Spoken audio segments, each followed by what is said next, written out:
মঞ্চে উপস্থিত বাপাদিত্য দা, হেমন্ত দা, নিরুপম দা,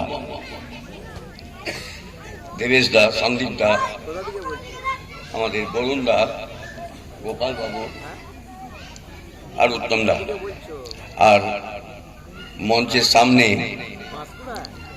প্রণাম মায়েরা, বরিষ্ঠ নাগরিকবৃন্দ, প্রবুদ্ধ নাগরিকবৃন্দ, ছোট ছোট ভাই বোনেরা, আর এই তরুণ সংঘ এর কার্যকর্তাবৃন্দ, সকলকে আমার রাষ্ট্রীয় উৎসব একটি দিবস, আজ যে 26 জানুয়ারি, সবাইকে প্রণাম সম্বর্ধনা জানিয়ে আমি আমার বক্তব্য রাখতে চেষ্টা করছি। এই তরুণ সংঘ যে জায়গাটিতে আজকের এই কার্যক্রম রাখবার কথা চিন্তা করেছেন, অতি পবিত্র জায়গা। সামনে মা শীতলা মন্দির দেখতে পাচ্ছি, আর পিছনে মা সরস্বতীর বিদ্যাদান কেন্দ্র।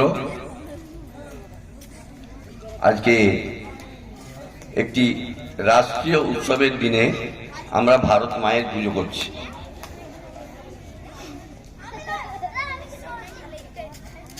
কিছুক্ষণ আগে আমরা একটি জয়ঘোষ শুনলাম শ্রীরামচন্দ্রের উদ্দেশ্যে। ওনার একটি বাক্য বলে আজকের বক্তব্য আমি শুরু করব। শ্রীরামচন্দ্র রাবণকে বধ করে লঙ্কা জয় করলেন। জয় করার পরে আপনারা সবাই জানেন যে সোনার লঙ্কা, সেই সোনার লঙ্কা আগেই অভিষেক করে দিয়েছিলেন বিভীষণের, যে সেখানকার রাজা হবেন। কিন্তু সেই বিভীষণ শ্রীরামচন্দ্রজিকে আগ্রহ করেন যে সেখানে অযোধ্যার থেকে আপনি তো বেরিয়ে এসেছেন, ভরত সেখানে আছে, সেই অযোধ্যার রাজা হয়ে থাকতে পারে, আপনি আমাদের পথ প্রদর্শক হিসাবে লঙ্কায় কেন থাকতে পারেন না? এক সময় স্বয়ং লক্ষণজিও সেই কথায়, বিভীষণের কথায় সায় দিয়ে বসেছিলেন। তখন শ্রীরামচন্দ্রের মুখ থেকে যে বাণী বেরিয়েছিল, সেই বাণীটি বলে আমি আজকের বক্তব্য রাখতে চেষ্টা করব। উনি লক্ষণকে বুঝিয়ে বলেছিলেন, অপি স্বর্ণময়ী লঙ্কা লক্ষ্মণ মা না রোচতে, জননী জন্মভূমিশ্চ স্বর্গাদপি গরীয়সী। উনি লক্ষণকে বলেছিলেন, ভাই এই লঙ্কা সোনার হতে পারে, অপি স্বর্ণময়ী লঙ্কা, কিন্তু এতে আমার কোনো রুচি নেই। কেন না, জননী আর জন্মভূমি এই দুটি স্বর্গের থেকেও শ্রেষ্ঠ। আমি অযোধ্যায় জন্ম নিয়েছি, আমি অযোধ্যাতেই ফিরে যেতে চাই। সেই ভারত মা আমাদেরও মা, জন্মভূমি মা। মায়েরা একটু আগে মায়েদের পরিচয় করবার সময় বলে দিয়েছেন যে আমরা ভূমিষ্ঠ হই, মায়ের গর্ভ থেকে আমরা ভূমিষ্ঠ হই। ভূমিষ্ঠ হওয়া মানে ভূমিতে আসি, সেই ভূমিকে, সেই জন্মভূমি। আজকে আমরা যেমন বাপ্পাদা বলে গেলেন যে ভারত সম্বন্ধে আমাদের মনে অনেক দুঃখ আছে, যে ভারত কি ছিল, ভারত কি হয়েছে, আর ভারত কি হবে। এ কথা আমার নয়, স্বয়ং ঋষি বঙ্কিমচন্দ্র এই সম্বন্ধে ভারতের চিত্র দেখিয়ে গেছেন। এখনই আমরা সায়ন্দ্রী বোনের একটি নৃত্য পরিবেশন করলেন, যেটি আমরা দেখলাম, অতি সুন্দর। আমি তো ভাবাবিত হয়ে গেছিলাম। সেই বন্দে মাতরম রাজ্যের স্রষ্টা ঋষি বঙ্কিমচন্দ্র আনন্দমঠে ভারতের বর্ণনা করে গেছেন, যে মা কেমন ছিলেন, মা কি হয়েছেন, মা কি হবেন। আমি যখন আসছিলাম পথে আমি একটি মেসেজ পাই, আমার জানা ছিল না, তার জন্য আমি সেটি সম্বন্ধে আপনাদের কিছু জানাবার চেষ্টা করব। আমি পরাধীন ভারতে জন্মেছি। আমার জন্ম হয়েছে 1944 সালে, তার 2 বছর আগে 1942 সালে। 1942 সালে যখন অবিভক্ত বাংলা ছিল, মানে যে বাংলাদেশের কথা বলছে না, তখনকার দিনে ব্রিটিশ বাংলা যেটা ছিল, তখন এখনকার বাংলা বিহার, ঝাড়খণ্ড আর উড়িষ্যা, আসাম, এইটা নিয়ে একটি বাংলা ছিল, যাকে আমরা বাংলা বলে জানতাম। সেই বাংলাতে একটি প্রচন্ড বড় দুর্ভিক্ষ হয়, তাকে 50-এর মন্বন্তর হিসাবে যারা পুরনো আছেন তারা হয়তো পড়েছেন যে 50-এর মন্বন্তর। তাতে কত লোক মারা গেছিল সে সম্বন্ধে আমাদের কারো কল্পনা আছে কি? আমাদের ইতিহাস আমাদের জানিয়েছে কি? জানেন। কেননা ইতিহাস যেটা আমাদের মূল, যার উপরে নির্ভর করে আমাদের যে দেশ রূপে বৃক্ষ, তার শাখা প্রশাখা, আর তার ভিতরে আমরা হয়তো একটা ছোট ফুলের ফলের বীজ, তার মূলটাকে নষ্ট করে দেওয়া হয়েছে। তার জন্য সেই ইতিহাস আমাদের পড়ানো হয়নি। সেই বাংলাতে 50-এর মন্বন্তরে 40 লক্ষেরও বেশি লোক মারা গেছে। কল্পনা করতে পারেন? আজকে আমরা করোনার আবহে থেকে হয়তো বেরিয়ে আসছি, বিজ্ঞানীরা বলছেন এখনো আমরা বেরোইনি, কিন্তু হয়তো বেরিয়ে আসছি। আমাদের সাথে একজন ডাক্তার বন্ধু আছেন, ওনার সাথে কথা হচ্ছিল যে আমরা হয়তো সকলেই কিছু না কিছু সংক্রমিত হয়েছি এবং সংক্রমিত হয়ে বেরিয়ে গেছি।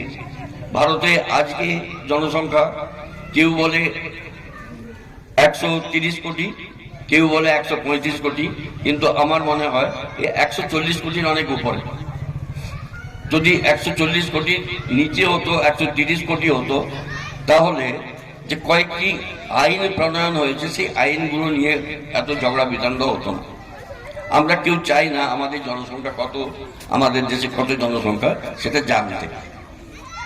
ইতিহাসও এমনি হয়েছে, কেননা ইতিহাস, ভারতবর্ষ যখন তথাকথিত ভারতবর্ষ স্বাধীন হলো, তারপরে যে সকল শিক্ষামন্ত্রী সম্বন্ধে বাবারা অনেক ক্ষোভ প্রকাশ করে গেলেন। পরপর যে 3জন ব্যক্তি আমাদের শিক্ষামন্ত্রী পদে বসেছিলেন, তারা কতদূর কিভাবে শিক্ষিত ছিলেন আমি সকলকার বিষয়ে বলতে পারবো না, কিন্তু একজনের বিষয়ে আমি জানি, যিনি স্কুলের মুখ দেখেননি। তিনি আমাদের প্রথম শিক্ষামন্ত্রী ছিলেন। তার কারণে আজকে যদি যে কোনো ছোট ছেলে মেয়েদের, আমাদের তরুণদেরও যদি জিজ্ঞাসা করা হয় ভারতের প্রথম প্রধানমন্ত্রীকে, তাহলে আমরা সহজেই উত্তর দিয়ে বসবো জওহরলাল নেহরু। কিন্তু আমরা কেউই জানি না ভারতের প্রথম প্রধানমন্ত্রী ছিলেন নেতাজি, যার জন্মদিন আজ থেকে 3 বছর আগে পালিত হয়েছে। কেউ আমরা জানি কি? কেউই জানি না, কারণ আমাদের ইতিহাস শেখায়নি। উনি আন্দামান নিকোবরে, আজকে যে আমরা তিরঙ্গা পতাকা নিয়ে বলি, গর্ব করি, সেই তিরঙ্গা পতাকা তিনি স্বাধীন ভারতের, আজাদ ভারত, সে আজাদ হিন্দুস্তানে তিনি পতাকা উত্তোলন করেন। এবং শুধু ভারতবর্ষে তিনি স্বঘোষিত প্রধানমন্ত্রী নন, তাকে 11টা দেশ, এই পৃথিবীর 11টা দেশ, তৎকালীন 11টা দেশ ওনাকে, এই ভারতবর্ষকে আজাদ হিন্দ ফৌজের নেতৃত্বাধীনে যে আজাদ ভারত, তাকে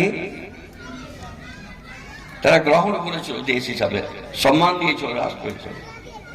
তা আমাদের রাষ্ট্রের পরিকল্পনা, দেশের পরিকল্পনা আমাদের শেখানো হয়নি, তো আমরা জানবো কি করে? আমি একটা ছোট্ট উদাহরণ দিচ্ছি।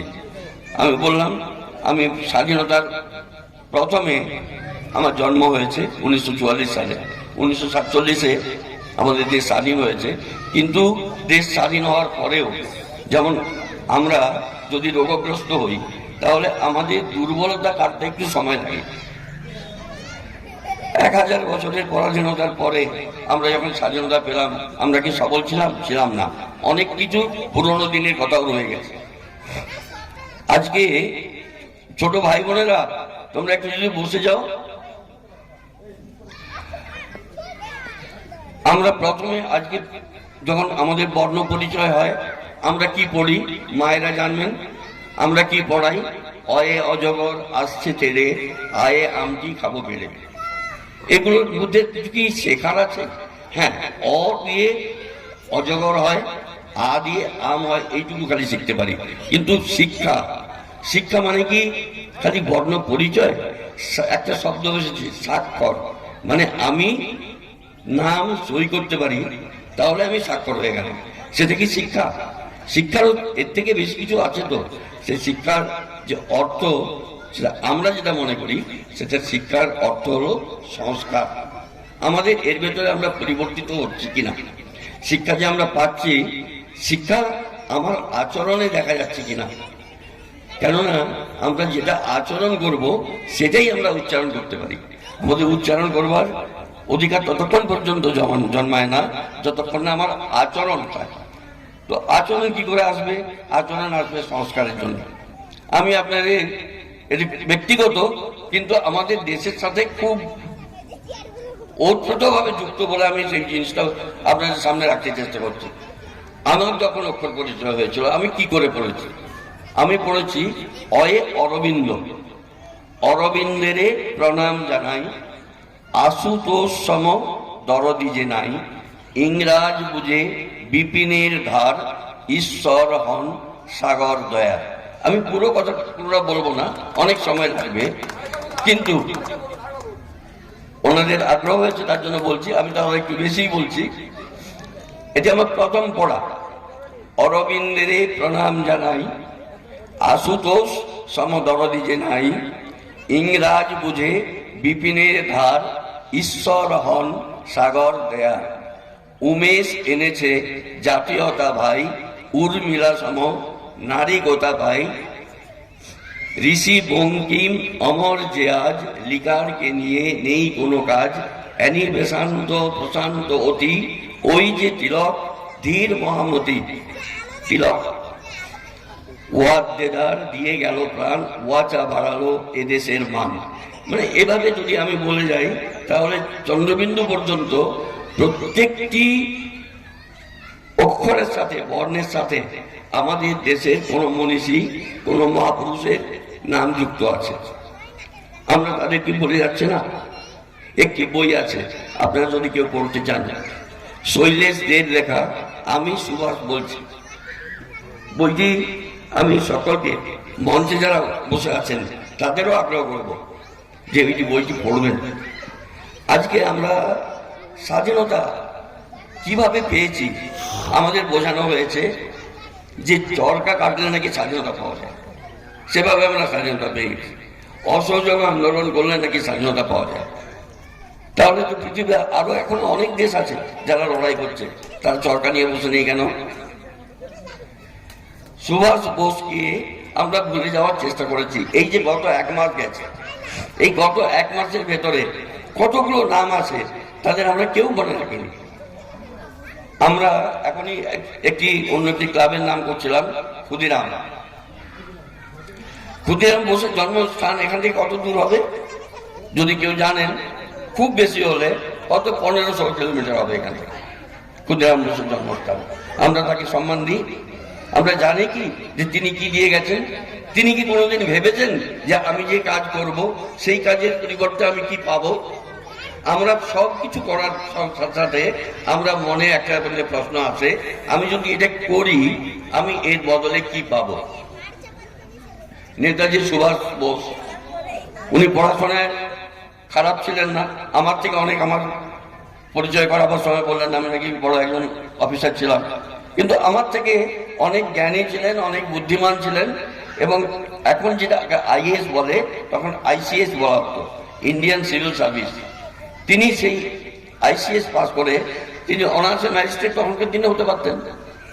তিনি কিসের মোহে, কি পাওয়ার লোভে সবকিছু ছেড়ে তিনি পৃথিবীর এক কোণা থেকে আরেক কোণা পর্যন্ত দেশের ভেতরে ঐক্য এনে ভারতবর্ষকে কি করে স্বাধীন করতে হবে তার জন্য তিনি চেষ্টা করেছেন, নিজের প্রাণ দিয়েছেন। আমরা আজও জানি না তিনি কিভাবে তিনি মারা গেছেন, তিনি মারা গেছেন কিনা, তিনি কোথায় ছিলেন শেষ মুহূর্তে আমাদের জানানো হয়নি। ইতিহাস সম্বন্ধে আমাদের জ্ঞান এতটাই। 3 দিন আগে আমরা জন্মদিন পালন করলাম, যদি আজকে আমরা কারোর কোথাও যদি আমরা নেতাজির জন্মদিন পালন করতে যাই, তাহলে হয়তো একটা ছবি খুঁজে পাবো না। কোথা থেকে কোনো একটা ঝুল ঝেড়ে কোনোরকম ভাবে কোথা থেকে একটা ঝুল ঝেড়ে নিয়ে এসে আমরা তাকে সামনে রেখে সেদিনটা আমরা উদযাপন করবো। এগুলো দেখানো হয়। স্কুলে একটা বাধ্যতা আছে, নেতাজির জন্মদিন করতে হবে, ক্ষুদিরামের জন্মদিন করতে হবে, বিদ্যাসাগরের জন্মদিন করতে হবে। কিন্তু তার সম্বন্ধে জানি কি কিছু? একটা আমার কাছে কেউ একটা গান পাঠিয়েছিল, পুরুলিয়ার একটা গান, যে নেতাজির জন্মদিন আসছে, নেতাজির সম্বন্ধে কিছু বলতে হবে। যিনি গানটি করছেন তার ছেলে একজন শিক্ষক। আমার শিক্ষক বন্ধুরা আছেন, কিছু মনে করবেন না, সবাই সেরকম নয়। সে বন্ধু, সেই শিক্ষক বন্ধু, কেননা স্কুলে গিয়ে কিছু বলতে হবে ছেলেদের কাছে, তার জন্য কোথা থেকে জোগাড় করবেন? গুগল সার্চ করছেন, পুরনো রচনা বই খুঁজছেন। কিন্তু রচনা বইয়ে গুগলের ভেতরে কি নেতাজিকে ধরে রাখা যায়? গুগলে কি পাওয়া যায়? আপনি যা তার ভেতরে দেন, সংযোজন করেন, তাই গুগল আপনাকে ফেরত দেয়। ইংরেজিতে একটা কথা আছে, you put garbage you get garbage. সেখানে যা নোংরা আপনার কথা ঢুকিয়েছেন তা পাওয়া গেছে। ধর সেই নেতাজিকে আমরা চিনি না। বিবেকানন্দের জন্মদিন হয়ে গেল আজ থেকে 14 দিন আগে। বিবেকানন্দকে আমরা চিনতে পেরেছিলাম? আমরা চিনতে পারিনি। বিবেকানন্দকে কে চিনেছিল? আমেরিকাতে যখন বললো যে হ্যাঁ বিবেকানন্দ একজন মহান ব্যক্তি, তখন আমরা তার পুজো করতে শুরু করলাম। তবু তাকে নিয়ে কুৎসা কম হয়নি। সেই বিবেকানন্দ যখন আমেরিকা, ইংল্যান্ড ফিরে যখন ভারতবর্ষের মাটিতে এলেন, ভারতবর্ষে যখন প্রথম তিনি জাহাজ থেকে নামলেন, প্রথম কি করেছেন আমরা সবাই জানি, যে এই মাটি নিয়ে নিজের সর্বাঙ্গে লেপন করেছিলেন। মা, তিনি হলেন জন্মভূমি, তিনি আমাদের ভারত মাতা। সেই ভারত মাতার পুজো করার জন্য সত্যিকারে আমাদের কাছে, যদিও 1902 সালে এখনই আমরা জানলাম কিভাবে ভারত মাতার চিত্র অঙ্কিত হয়। এই ঋষি বঙ্কিমচন্দ্রের কল্পনা অনুযায়ী ভারত মাতা, আজকে সেই ভারত মাতা জয় বলবার জন্য আমাদের মনে শঙ্কা জন্মাচ্ছে যে যেখানে আমরা জন্মেছি সেই মাটিকে আমি বুঝতে পারি না। এর কারণ কি হতে পারে? এর কারণ কিচ্ছু না, আমি বলবো না, কিন্তু তবুও আমাকে বলতে হবে যে আজকে আমরা গণতন্ত্র দিবস বলে পালন করি। এই তো অনেকে আমাদের এমন প্রধানমন্ত্রী হয়ে গেছেন যিনি গণতন্ত্র আর স্বাধীনতা দিবসের মধ্যে পার্থক্য বলতে পারেন না। গণতন্ত্র দিবসের দিনে এসে তিনি স্বাধীনতা দিবস বলে ফেলেছেন। এরকম প্রধানমন্ত্রী আমরা পেয়েছি। আমাদের দুর্ভাগ্য এটা, কেননা তার জন্য দোষী আমরা যাকে পাঠিয়েছি প্রধানমন্ত্রী করেছে, সেই তো প্রধানমন্ত্রী হয়েছে, সে নিজের থেকে কোনো চাকরি নিয়ে আসেন। তাহলে আমরা নিজেরা অনেকটা দায়ী। তো আজকে গণতন্ত্র দিবস, গণতন্ত্র দিবসটা কি? গণতন্ত্র দিবস হলো আজকে আমাদের, আজকের দিন থেকে 1950 সালের 26শে জানুয়ারি থেকে আমাদের যে সংবিধান, সেই সংবিধান কার্যকরী করা হয়েছিল। সেই জন্য আজকে আমরা পালন করি যে আমাদের সংবিধান কার্যকরী করার দিন, গণতান্ত্রিক দেশ হিসাবে সেজন্য। আর আপনারা শুনলে আপনারা জানেন অনেকে, কিন্তু আমি তবু মনে করে দিচ্ছি, ভারতের সংবিধান সব থেকে মোটা বই। যখন কোন বই খুব মোটা হয় তখন সেটা বুঝতে অনেক সাধারণ মানুষের কষ্ট হয়। সংবিধানটা কাদের জন্য হয়েছিল? সংবিধান তো ভারতের নাগরিকদের জন্য হয়েছিল। আমরা কেউই কি সংবিধান পড়েছি? কেউই আমরা পড়ি না, কারণ তার মোটা বইয়ের বহর দেখেই আমরা ভুলে যাই যে আমরা কি করব। আবার একটা জায়গায় আমি পড়ছিলাম, সংবিধান নাকি আমাদের গণতান্ত্রিক দেশের সব থেকে পবিত্র ধর্মগ্রন্থ। আমি একমত, কিন্তু যদি আমার পবিত্র ধর্মগ্রন্থ হয়, সেই ধর্মগ্রন্থের ভেতরে সংশোধন কি করা যায়? কেউ বলতে পারবেন গীতার ভেতরে সংশোধন করবো, দুর্গা মুখার্জি এখানে দাঁড়িয়ে আছে, গীতার ভেতরে সংশোধন করে দেবে, কিছু পরিবর্তন করে দেবে? পারি কি আমরা? শ্রীকৃষ্ণের যে কথা আছে তার মধ্যে পরিবর্তন করতে পারি আমরা? পারি না। কিন্তু 113 বার তার পরিবর্তন করা হয়েছে, এবং সেই পরিবর্তনগুলি নিহত যে কথাগুলি বলতে যাচ্ছিলেন, সেই কথাগুলিকে আমি অন্যভাবে সম্পূর্ণ করতে চাই। নিহত স্বার্থের পরিবর্তন হয়ে কতগুলি কথা তার ভেতরে ঢোকানো হয়েছে। তাহলে আমরা সবাই জানি যে সংবিধানের প্রণেতা বলে আমরা কাকে মনে করি? ডক্টর আম্বেদকর। ডক্টর আম্বেদকর একজন প্রখ্যাত আইনবিদ ছিলেন। তিনি বিভিন্ন দেশের সংবিধানকে অধ্যয়ন করে একটি শ্রেষ্ঠ সংবিধান শ্রেষ্ঠ করবার চেষ্টা করেছেন এবং করেছেন। তার ভেতরে তাহলে তারপরে আম্বেদকরজির পরে এমন বুদ্ধিমান ব্যক্তি 1976 সালে কে ছিল আমাদের সংসদে, যারা মিলে এই 113টি সংশোধন করে দিলেন? প্রশ্ন অনেক থাকতে পারে, কিন্তু আমি তার ভেতরে এখন যাব না। আমরা আজকে ভারত মাতার পূজন করতে এসেছি। ভারত মাতাকে পূজন করব মানে আজকে আমরা 26 জানুয়ারি আমরা এই যাদবপুরে তরুণ সঙ্গে ওনারা পূজার জন্য ডেকেছেন, আমরা আজকে পুজো করবো, ভুলে যাব। এটাই কি আমাদের মাতার পূজন হবে? না, মায়ের প্রতি আমাদের কর্তব্য যেটা, সেটাকে আমরা একটু মনে করব। মায়ের প্রতি কর্তব্যটা কি? মা কোনোদিন কিছু চায় না, মা সর্বংসহা। এক্ষুনি বলে গেলেন, আমরা যতই নিকৃষ্ট কাজ করি মা তবুও আমাদের আশীর্বাদই করেন। কিন্তু আমরা কি সুসন্তান হতে পারবো? ছোট একটা উদাহরণ, আমাদের এখান থেকে বেশি দূর নয়, কত দূর হবে? 20-25 কিলোমিটার হবে বোধহয় বীরসিংহ। কত কিলোমিটার হবে? ওইরকমই হবে, 20-25 কিলোমিটার।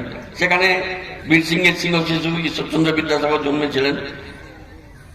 আমি এক্ষুনি বললাম ঈশ্বর সাগর দয়ার সাগর ছিলেন। উনি মাকে অলংকার দিতে চেয়েছেন যে মা নিরঙ্কারা, তো মাকে কিছু অলংকার দেব। তখন মা কি বলেছিলেন? মা বলেছিলেন, বাবা আমার কোনো অলংকারের দরকার নেই। সচ্চরিত্র, বিদ্বান এবং গুণবান সন্তানই মায়ের অলংকার। তাহলে আমাদের কর্তব্য কি নয় যে আমাদের মাকে অলঙ্কৃত করার, ভারত মাকে অলঙ্কৃত করার? আমরা কি শ্রেষ্ঠ মানুষ হতে পারবো না? কোন দেশ শ্রেষ্ঠ কখন হয়? যখন সেখানকার নাগরিকরা শ্রেষ্ঠ হয়। আমি দুটি দেশের নাম করব আর একজন ব্যক্তিত্বের নাম করব। আমরা রবীন্দ্রনাথ ঠাকুরকে সবাই চিনি এবং রবীন্দ্রনাথ ঠাকুরকে আমরা সবাই আমার বলে মনে করি, যে রবীন্দ্রনাথ ঠাকুর সম্বন্ধে বলার অধিকার একজনেরই আছে, কতগুলি লোকেরই আছে, সবাইকে নেই। কিন্তু নোবেল প্রাইজটা আমার মনে হয় না যে ভারতবর্ষে দেওয়া হয়েছিল। তো ভারতবর্ষের বাইরে নোবেলটা দেওয়া হয়েছে, তখন তো ভারতবর্ষের বাইরের লোকেরাও তো রবীন্দ্রনাথকে চিনেছেন, তবেই না নোবেল প্রাইজ দিয়েছেন। তো সেই রবীন্দ্রনাথ যখন নোবেল পুরস্কার পেলেন, তখন একটি দেশে ওনাকে আমন্ত্রণ জানানো হয়। সাধারণত যারা নোবেল জয়ী হয় তাকে বিভিন্ন দেশ থেকে আমন্ত্রণ জানানো হয়, আমাদের দেশে আসুন, আমাদের দেশ দেখুন এবং আমাদের কিছু বলে যান। এটা স্বাভাবিক। রবীন্দ্রনাথকেও ডাকা হয়। রবীন্দ্রনাথ জাপান ঘুরে দেখেন, দেখার পরে ওনাকে জিজ্ঞেস করা হয় আপনি বিশেষ কোনো জায়গায় যেতে চান? তো উনি বলেন যে আমি শিশুদের যে বিদ্যালয়, সেই বিদ্যালয়ে যাব।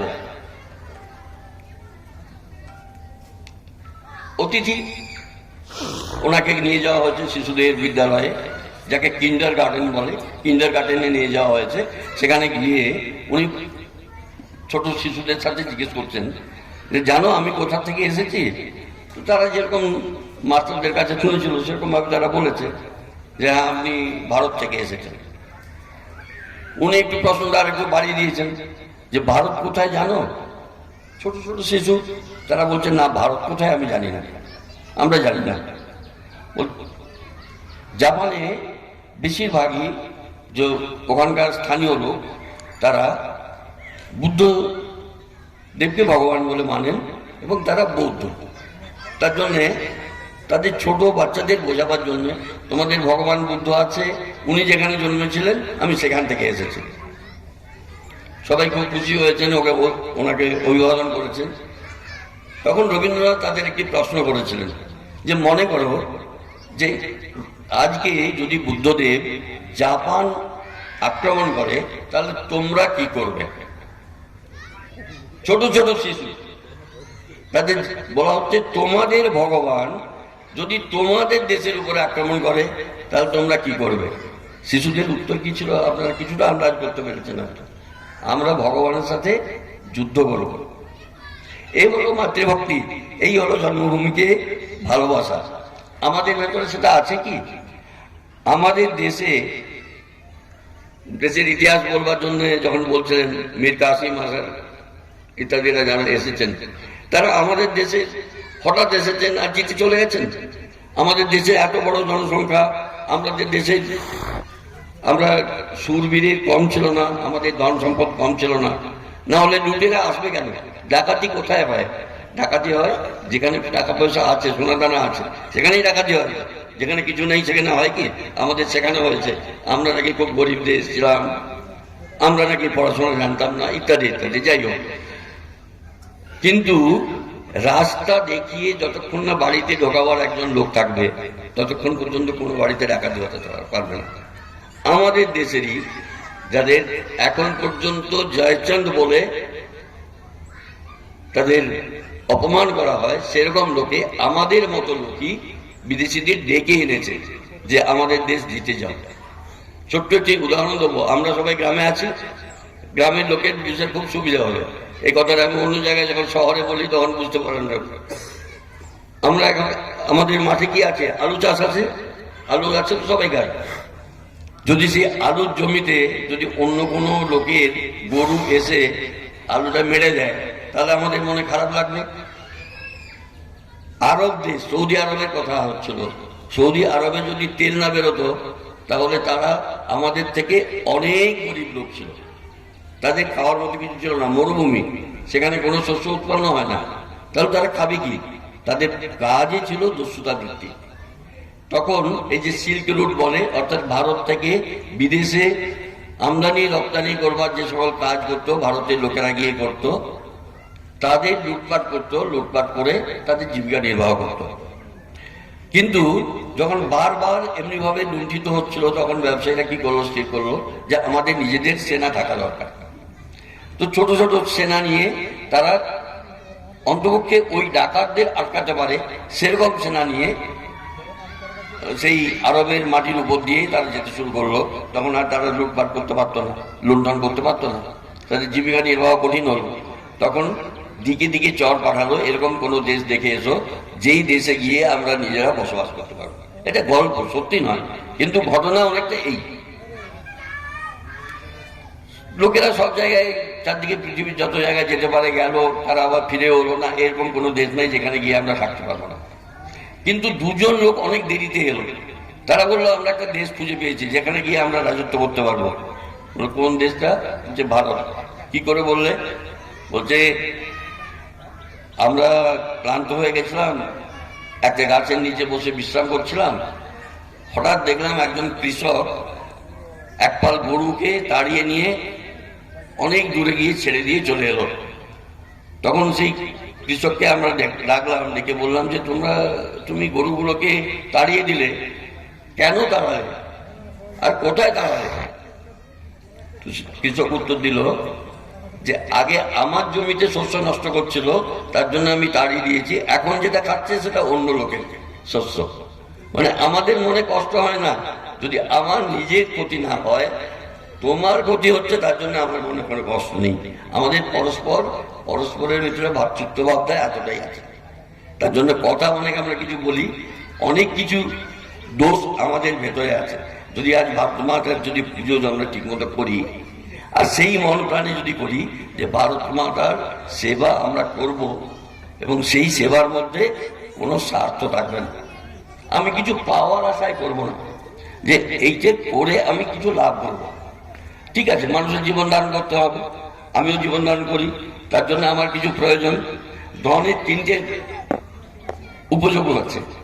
প্রথম হলো যে ধন যদি আমরা পাই সেটা আমরা ভোগ করতে পারি, দ্বিতীয় আমরা দান করতে পারি, তৃতীয় না হলে নিজের থেকেই নাশ হয়ে যাবে, কেননা ধনকে আমি তো নিয়ে যেতে পারবো না, সে নষ্ট হয়ে যাবে। তো এই তিনটে আমাদের স্বার্থের থেকে একটুখানি বেরিয়ে আসতে হবে। ভারত মায়ের যদি আমরা সেবা করতে চাই তাহলে সেটাই একমাত্র পথ হবে, যে আমাদের স্বার্থান্বতা, যে স্বার্থের জন্য আমাদের মনে যে ভাবটা, সেটাকে একটু ছেড়ে দেশের কথা, সমাজের কথা, আমি বলছি না ভারতবর্ষের কথা আমরা চিন্তা করতে পারবো, কিন্তু এই যে আমাদের একটি ছোট্ট গ্রাম আছে যাদবপুর, আমরা যাদবপুরের জন্য কিছু করতে পারি না? এই পুরো ভারতটা কি, এমনি অনেক লক্ষ যাদবপুরের সমাবেশ, সেই হলো ভারতবর্ষ। আমাদের যাদবপুরে যত লোক আছে তাদের মতো লোকেদের সমাবেশই হলো ভারতবর্ষ।